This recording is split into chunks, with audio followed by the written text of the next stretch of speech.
우리 이제 레위기서가 이제 몇 장 남지 않았습니다. 이 레위기 25장은 안식년과 희년에 대한 말씀입니다. 안식년은 우리가 잘 알듯 6년은 일하고 7년째 되는 해는 쉬는 것을 말합니다. 그런데 이 쉬는 것, 이 우리가 살고 있는 현재의 삶 가운데는 거리가 먼 내용처럼 보입니다. 왜냐하면 우리의 일상을 온전히 내려놓고 쉰다는 것은 그리 쉬운 일이 아니게 되기 때문입니다. 우리의 삶과 거리가 있어 보이는 안식년과 희년은 우리에게는 어떤 의미가 있을까요? 먼저 안식년에 대해 살펴보기를 원합니다. 안식년은 본문 25장 1절에서 7절까지의 말씀으로 다루어집니다.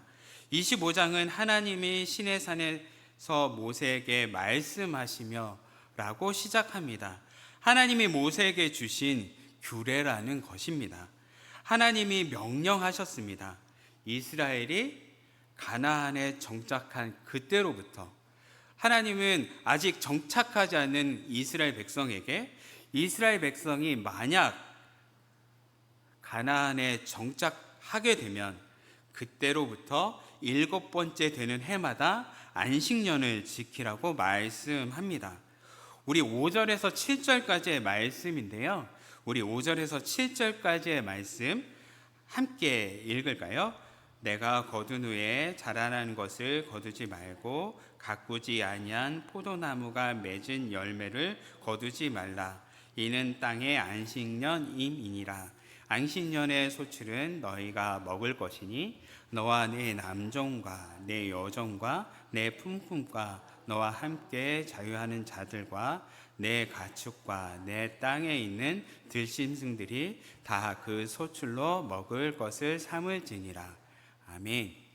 하나님은 이스라엘 백성을 가나안 땅으로 옮기십니다. 그들이 가나안 땅에 들어갔을 때 6째가 되는 해에는 열매를 거두고 7째가 되는 해는 땅을 쉬게 하고 가꾸지 말라 하십니다. 생산을 멈추라는 것이지요. 먹어야 할 열매는 가꾸지 않은 상태에서 자연스럽게 맺은 열매, 그 열매를 땅의 주인과 남종과 여종과 품꾼, 거류민이 다 함께 그 열매를 먹을 수 있다 하시는 것입니다. 이들과 함께 더 나아가 들짐승까지 그 양식을 먹을 수 있다 말씀하십니다. 안식년이 되는 해는 땅의 주인이나 종이나 객이나 동일하게 땅에서 열매를 맺는 그것을 함께 나누어 먹도록 하셨습니다. 이 말씀은 진정 땅의 주인이 누구인지를 말씀해 주고 있는 것이지요. 그 땅의 주인이 자신이 아닌 하나님이시며 자신은 그 땅을 관리하도록 맡겨 놓으신 것임을 이 말씀을 통해 보여주고 계시는 것입니다. 그러므로 땅을 자기 것으로 여기지 않고 주인이든 종이든 객이든 함께 나누어 먹을 수 있는 것입니다. 나누어 먹는 것을 통하여 종과 객의 어려움들을 해소할 수 있게 하셨습니다.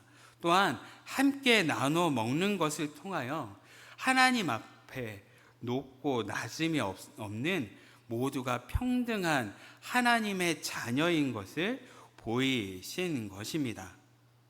만약 땅의 주인이 자신일 경우는 어떻게 되겠습니까? 땅을 쉬게 하라는 하나님의 말씀을 지킬 수 있었을까요? 아마 지킬 수 없었을 것입니다. 그는 더 많은 소출을 얻기 위해 땅을 사용했을 것이고 더 많은 소출을 얻기 위해 종이나 객을 위한 배려는 없었을 것입니다. 오직 그 자신의 땅에서 얻은 소출을 창고에 가득히 채워놓고 자신의 배를 부르게 하려는 것, 이것이 인간이며 누구에게나 갖는 마음이고 생각일 것입니다. 하나님은 이 마음을 깨뜨리고 주님의 말씀, 안식년을 지키라 말씀하고 있습니다. 그래서 이 안식년 규례를 지키기 위해선 모두가 가져야 할 믿음이 있습니다. 이 믿음은 안식년뿐만 아니라 희년을 지키기 위해서도 필요합니다. 이 믿음이 무엇일까요?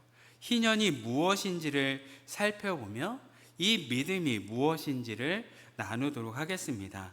희년은 안식년의 확장이라고 볼 수 있습니다. 희년은 원래 상태로의 회복을 의미하기도 합니다. 그래서 희년은 많은 구절로 설명합니다. 8절에서 55절까지의 말씀으로요. 희년이 구체적으로 어떠한 것인지 8절에서 12절까지 설명하고 13절에서 55절까지는 희년을 지키기 위한 세부적인 문제, 집의 문제는 어떻게 할 것인지, 땅의 소유 문제는 어떻게 처리할 것인지, 또한 동족이 종이 되었을 때는 어떻게 해야 하는지를 기록하고 있습니다. 희년은 안식년이 7번 지나고 그 다음 해인 50년째가 되는 해가 희년입니다. 희년이 되는 해 7째 달 열흘날에 뿔 나팔을 크게 불라 합니다. 그러면 7째 달 열흘날이 어떤 날인지 기억하십니까? 7째 달은 이스라엘에게 새해입니다. 새해 10일 열흘날은 대속죄일이라 부르며 이날 대제사장은 자신과 백성의 모든 죄를 짊어지고 지성소에 들어가 하나님 앞에 그 모든 죄를 드림으로 사함받는 날입니다. 그래서 이스라엘이 죄로부터 자유케 되는 날이 대속죄일입니다.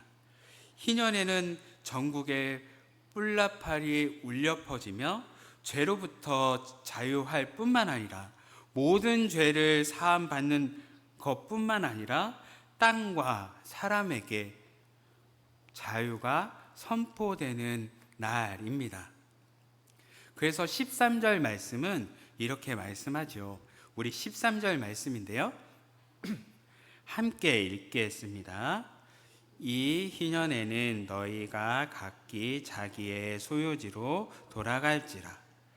각기 자기의 소유지로 돌아가라. 이 말씀은 무슨 뜻일까요? 각기 소유지로 돌아가라는 것은 가나안 정복과 연관되어 있습니다. 이스라엘은 가나안을 정복한 후 각 지파별로, 가족별로 땅을 분배받았습니다. 민수기 26장 54절, 55절 말씀인데요. 우리 민수기서 한번 찾아보겠습니다. 민수기 26장 54절, 55절의 말씀입니다. 찾았으면 함께 읽도록 하겠습니다. 수가 많은 자에게는 기업을 많이 줄 것이요 수가 적은 자에게는 기업을 적게 줄 것이니 그들이 계수된 수대로 각기 기업을 주되 오직 그 땅을 제비 뽑아 나누어 그들의 조상 지파의 이름을 따라 얻게 할지니라. 가나안을 정복한 후 그 땅을 지파의 숫자가 많으면 많은 곳을, 지파 안에 숫자가 적으면 적은 곳을 제비 뽑아 나누도록 하셨습니다. 분배받은 땅 안에서도 각기 가족들에게 분배하였습니다. 하나님이 각자에게 주신 기업, 땅이 있다는 것입니다. 희년에 각기 자기의 소유지로 돌아간다는 것은 하나님이 그 가족에게 분배해 주셨던 그 기업, 원래 소유지로 돌아가라는 뜻입니다. 이스라엘이 원래 소유지를 떠나게 된 데에는 아마도 서로 땅을 팔기도 하고 사기도 하고 빚을 지기도 하는 경제 활동으로 인한 것이었을 것입니다. 경제 활동을 하다 보면 빚을 지기도 했을 것이고 이를 갚지 못하는 경우 땅을 팔아 갚으려 했을 것입니다. 그마저도 녹록치 않으면 자신을 종으로 팔기도 했습니다. 그래서 희년이 되는 50년째 되는 해에는 사고 팔린 땅과 사거나 팔았던 원래 사람들에게 돌려주라는 것입니다. 자기 땅을 판 사람은 되돌려 받게 되며 종되었던 사람은 종에서 해방되어 원래 자유인으로 돌아갈 수 있도록 하신 것입니다.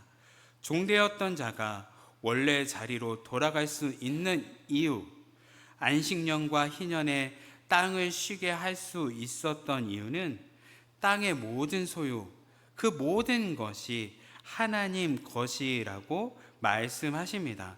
우리 오늘 레위기 25장 23절의 말씀인데요. 우리 23절 말씀 같이 읽을까요? 토지를 영구히 팔지 말 것은 토지는 다 내 것임이니라. 너희는 거류민이요 덩거하는 자로서 나와 함께 있느니라. 희년에 자신의 소유지를 방치할 수 있는 것은 토지는 다 내 것임이니라. 말씀하신 것처럼 모든 땅은 하나님의 것이라는 사실입니다. 내 소유라고 생각한 땅이 실상은 하나님이 내게 관리하도록 맡겨놓으신 것이라는 것이죠. 이를 인정하고 모든 땅이 하나님의 것이라는 이 믿음이 있어야 합니다. 안식년의 규례를 지키기 위한 믿음이 필요하다고 말씀드렸습니다. 안식년과 희년의 규례를 지키려 할 때 있어야 하는 믿음이 바로 이것입니다. 우리의 모든 소유가 내 것이 아닌 하나님의 것임을 인정하는 믿음이 있어야 합니다. 내가 가진 모든 소유가 내게 내 것이 아닌 하나님이 내게 맡기신 것임을 인정하는 이 믿음이 있어야 하는 것입니다. 이 믿음이 있어야 땅을 쉬게 할 수 있습니다. 이 믿음이 희년이 되었을 때 하나님이 내게 주신 땅이 아닌 것, 내가 사거나 내가 사람을 종으로 샀을 그 땅과 종을 원래 소유지로 자유케 될 수 있도록 할 수 있는 것입니다. 그러므로 저와 여러분이 우리가 가지고 누리고 있는 우리의 모든 것은 내 것이 아닌 하나님의 것임을 기억해야 하는 것입니다. 하나님이 내게 맡기셔서 관리하도록 하라 하신 것이지요. 안식년에 땅을 쉬게 하고 자연적으로 열매 맺는 것을 모두가 나누어 먹도록 하셨습니다. 희년의 경우는 1년이 아닌 3년간 땅을 쉬게 해야 했습니다. 땅을 소유했던 사람은 자신의 소유를 내려놓을 수 있을까 하는 생각이 들지 않습니까? 3년간이나 쉬게 하는데 어떻게 그 일이 가능할까 하는 생각이 들 것입니다. 이것에 대해 주님은 21절로 말씀하십니다. 우리 21절 말씀인데요. 같이 읽겠습니다. 내가 명령하여 6째 해에 내 복을 너희에게 주어 그 소출이 3년 동안 쓰기에 족하게 하리라. 6째 해 내 복을 너희에게 주어 라고 말씀하십니다. 6째 되는 해는 안식년인 49년의 바로 전해인 48년째 되는 해입니다. 희년이 선포된다는 것은 안식년인 49년 그리고 50년째 되는 해까지 땅을 쉬게 해야 합니다. 때문에 48년째 되는 해는 3년 동안 쓰기에 족하도록 복을 내려주시겠다 말씀하는 것입니다. 48년째 되는 해에 다른 해와 다르게 300배의 결실을 맺게 되는 것이 가능할까요? 가능합니다. 이를 가능하게 하는 것은 이스라엘 땅의 지형적 특성이 한 몫을 합니다. 이스라엘의 농사에 있어서 중요한 요소들이 많지만 그 중에 가장 중요한 것 중 하나가 이른 비와 늦은 비가 중요합니다. 이른 비, 늦은 비라는 단어를 들어보셨을 것입니다. 이른 비는 가을에 내리는 첫 비를 말합니다. 이른 비를 기점으로 우기가 시작되며 이른 비가 내림으로 건기 동안 메말랐던 단단했던 땅이 부드러워지게 됩니다. 이른 비가 내려 땅이 부드럽게 되지 않으면 땅을 갈아엎어서 농사를 짓기가 힘들 것입니다. 또한 이 딱딱한 땅에서는 식물의 뿌리가 깊게 내리지 못하기 때문에 그 식물이 잘 자라기 위해서 이른 비가 내려 땅을 부드럽게 되어야 합니다. 늦은 비는 추수하기 직전에 내리는 비로소 곡식이 풍성한 결실을 맺으며 맺느냐 맺지 못하느냐를 좌우합니다. 때문에 이른 비와 늦은 비는 때에 맞게 너무도 적지도 않고 그렇다고 너무 많지도 않게 내려야 많은 수확을 얻을 수 있게 됩니다. 그런데 문제가 있습니다. 이른 비와 늦은 비로 때에 맞게 적절하게 내리게 하는 것을 우리의 힘으론 할 수 없다는 데 있습니다. 전적으로 하나님이 해 주셔야 합니다. 하나님의 은혜로 때에 맞도록 이른 비와 늦은 비를 주셔야만 하는 것이지요. 하나님이 때에 맞게 이른 비와 늦은 비를 내리실 때 상백배의 결실을 맺게 하시어 3년 동안 땅을 쉬게 하고 자연적으로 얻을 수 있는 열매로 자신과 나그네와 종들이 함께 살 수 있도록 하신다는 것입니다.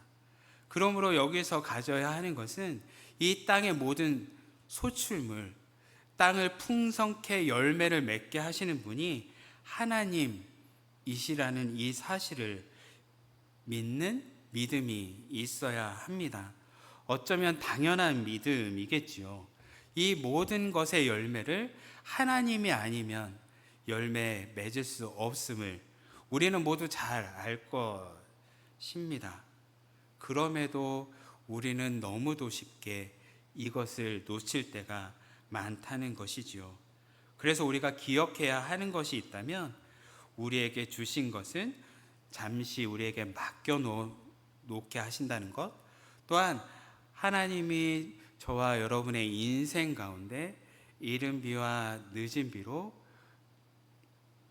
우리 인생의 비를 내리심으로 많은 열매를 맺을 수 있도록 하셨음을 기억해야 하는 것입니다. 우리의 모든 것은 주님의 것이며 우리가 인생을 살아오면서 인생 가운데 이른 비, 삶 가운데 매일매일 베푸시는 그 은혜로 말미암아 우리가의 삶을 살아날 수 있게 되는 것입니다. 또한 이 은혜를 우리의 일상의 삶 가운데 드러내야 합니다. 23절 이후의 말씀이 우리의 일상의 삶 가운데 어떻게 드러낼 수 있는지를 말씀해 주십니다. 23절에서 28절은 하나님이 주신 토지를 팔았을 경우 어떻게 다시 되찾을 수 있는지에 대한 규례입니다. 만약 땅을 팔았다면 팔자에 친척이 있고 그 값을 치러줄 능력이 된다면 희년이 오기 전이라도 그 값을 치르고 원 주인에게 돌려주라고 25절은 말씀하고 있습니다. 우리 25절 말씀인데요. 우리 25절 말씀 함께 읽겠습니다. 만일 내 형제가 가난하여 그의 기업 중에서 얼마를 팔았으면 그에게 가까운 기업 물을 자가 와서 그의 형제가 판 것을 물을 것이요. 기업 물을 자라는 개념이 나옵니다. 기업 물을 자란 형제를 대신하여 보수할 자, 형제의 억울함을 회복할 자, 구속자를 가리키는 단어입니다. 히브리어로는 고엘이라고 하는데 이스라엘 공동체 내에서 억울한 일을 발생했을 때 정당한 보수로 이것을 해결해 주는 것을 말합니다. 기업 물을 자는 전통적으로 형제에게 자손이 없이 죽으면 가장 가까운 형제가 죽은 형제의 아내와 결혼하여 아들을 낳아 죽은 형제의 대를 잇게 하거나 가까운 친척이 가난하여 팔아버린 땅을 다시 찾아주는 것을 말하는 것입니다. 기업 물을 자의 개념이 잘 표현되어지고 있는 말씀이 아마도 우리가 잘 알고 있는 룻의 이야기입니다. 룻기 4장 5절은 이렇게 말씀합니다. 보아스가 이르되 내가 나오미 손에서 그 밭을 사는 날에 곧 죽은 자의 아내 모압 여인 롯에게서 사서 그 죽은 자의 기업을 그의 이름으로 세워야 할지니라 하니, 나오미는 이스라엘에 가뭄이 왔을 때 남편과 아들 둘을 데리고 모압으로 이주했습니다. 이주한 곳에서 잘 살면 좋으련만 거기서 남편과 두 아들은 죽고 며느리만 남았습니다. 설상가상 모압엔 가뭄이 들고 이스라엘에 풍년이 들었다는 소식을 듣고 나오미는 며느리 롯과 함께 이스라엘로 돌아오게 됩니다. 나오미는 이스라엘 돌아왔지만 그의 기업의 땅은 팔리고 없습니다. 가장 가까운 친척이 기업 물을 자의 책임으로 땅을 사서 나오미에게 주어야 했지만 그는 손해보는 것이 싫어서 다음 순서인 보아스에게 기업 물을 자의 책임을 넘깁니다. 보아스는 나오미의 땅을 값을 치르고 찾아와 주었고 롯과 결혼하여 아들을 낳아 계보를 잇게 함으로 기업 물을 자의 책임을 감당하였습니다. 보아스의 경우에서 보는 것처럼 그의 일상의 삶 속에서 하나님을 아는 자의 모습을 드러내게 되는 것입니다. 또한 기업 물을 자의 또 하나 봐야 할 의미가 있습니다. 바로 구속자라는 뜻을 갖고 있습니다. 구속하다, 대가를 치르고 소유권을 회복하거나 자유와 석방을 얻어내다, 잃어버린 생명을 건지다의 뜻을 가지고 있는데요. 신약에서는 몸값을 지불하고 자유를 되찾을 때 이 단어를 사용했습니다. 예수 그리스도께서 십자가의 죽으심으로 그의 피값으로 우리의 죄를 치르시고 저와 죄인 된 우리를 구원해 주셨습니다. 예수께서 이 땅에 오셔서 값을 치러 주심으로 말미암아 우리는 죄의 종에서 자유케 되는 것입니다. 또한 이것은 예수께서 안식년과 희년의 원래의 의미를 온전히 회복하셨음을 보여주는 것입니다.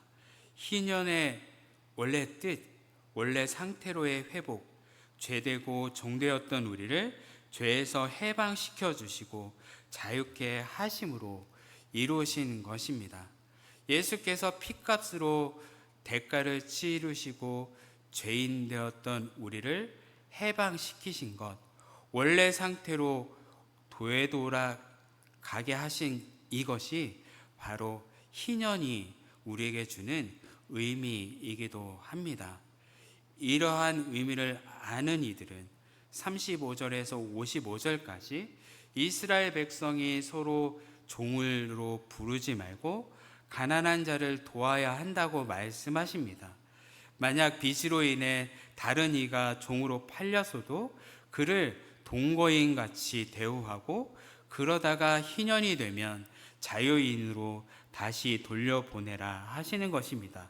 또한 동족 이스라엘이 다른 민족에게 팔릴 경우 그를 속량하기 위해 가족과 친족들이 값을 치르고 다시 그를 자유인으로 데리고 오게 하라 하신 것입니다. 이것이 기업 물을 자의 책임을 다하는 것이며 이스라엘 백성들이 해야 할 일입니다. 왜 이렇게 해야 하는지 55절, 마지막 55절은 이렇게 말씀합니다. 우리 55절의 말씀인데요, 함께 읽을까요? 이스라엘 자손은 나의 종들이 됨이라. 그들은 내가 애굽 땅에서 인도하여 낸 내 종이요 나는 너희의 하나님 여호와니라. 종으로 팔린 동족을 엄하게 부리지 말고 또 다른 민족에게 팔린 동족을 다시 속량하라는 것은 모두가 하나님의 종들, 자녀이기 때문에 그렇다고 말씀하는 것입니다. 이것이 안식년과 레위 희년의 의미를 잘 아는 자들이 해야 하는 일들입니다. 안식년과 희년은 가나안 땅에 들어간 백성들이 금방 잊어버리고 지켜지지 않았습니다. 아마도 지키기 어려웠을 것입니다. 왜냐하면 자기의 소유가 하나님의 것임을 인정하기 어려웠을 것이기 때문입니다. 더 많은 수확을 얻어야 하는 땅을 놀리는 것, 이것은 개인적으로 비효율적이라 생각했을 것입니다. 왜인가요? 이 땅은 하나님이 내게 맡기신 것이 아닌 내 땅이라는 생각이 있어서입니다. 모든 소유가 하나님의 것임을 믿는 그 믿음이 없었기 때문입니다. 또한 이른 비와 늦은 비로 때마다 채우시는 하나님, 열매를 맺도록 인도해 주시는 그 하나님의 은혜를 이스라엘 백성들은 보지 못했습니다. 그 은혜를 보지 못하니 다른 것에 시선을 돌립니다. 열매를 맺게 하시는 분이 하나님이심에도 불구하고 풍요를 가져다 준다는 이방신을 받아들이게 되는 것입니다. 저와 여러분도 그렇지 않습니까? 분명히 하나님의 은혜, 그 하나님의 은혜로 우리가 이 자리에 설 수 있음에도 그것을 온전히 인정하지 않을 때 우리는 다른 것에 시선을 빼앗기게 되는 것 말입니다. 그렇게 되면 하나님이 열매를 맺고 풍성한 소출을 얻을 수 있게 하심을 믿지 못하게 됩니다. 때문에 안식년, 희년의 규례를 지킬 수 없게 되는 것이죠.